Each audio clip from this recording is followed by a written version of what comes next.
We're here today with Lisa A. Phillips to talk about her book, Public Radio, Behind the Voices. Lisa, thanks for joining us. Thank you. Which personalities do you feature in your book? Some of the names that will probably be recognizable are Susan Stamberg, Robert Siegel, Michelle Norris, Melissa Block, Scott Simon. Those are some of the big names in the news category. In the talk and entertainment, there's Diane Rehm, Michael Feldman, Brooke Gladstone, and Bob Garfield. Some of the folks in the music section are Marian McPartlin, who hosts Piano Jazz, Nick Harcourt, who hosts Morning Becomes Eclectic out in California, David Dye, host of World Cafe, so those and many others. To put this book together, you conducted many interviews and listened to many personal stories. Can you tell us about one of your favorites?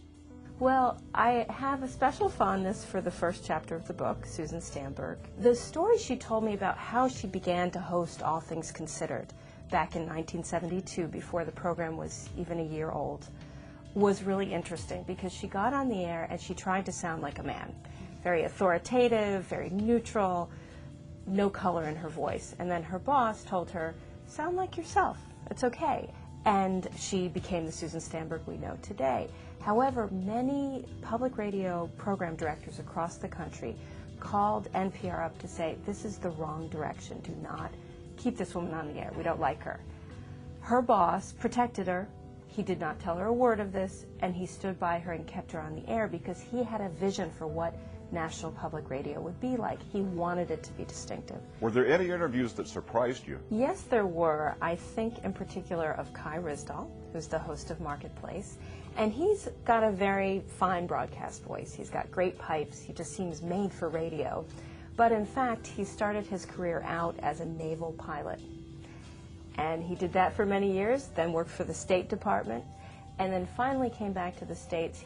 And he ended up shelving books at a Borders bookstore because he didn't really know where he was going in his life. And it was there that he read about a public radio internship and started his career in public radio. And 4 years later, he was one of the main voices for Marketplace. Tell us why this book is important. When I think about why it's important, I think about Diane Rehm, who's in the book. She's the host of the Diane Rehm Show. And in her life as a radio personality, she's written a number of books that are about her personal life. And I asked her, I said, Diane, why do you want to get so personal? And she said, well, you know, people are very given to having superficial relationships with people in the media. And really all they're seeing are facades. And I want to be a person that they can connect with in a much deeper way.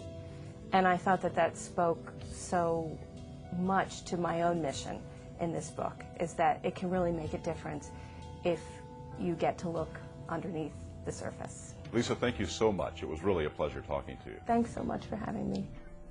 In Public Radio, Behind the Voices, Lisa A. Phillips weaves an intimate portrait of each public radio host, allowing listeners a chance to learn more about and connect with their favorite personalities.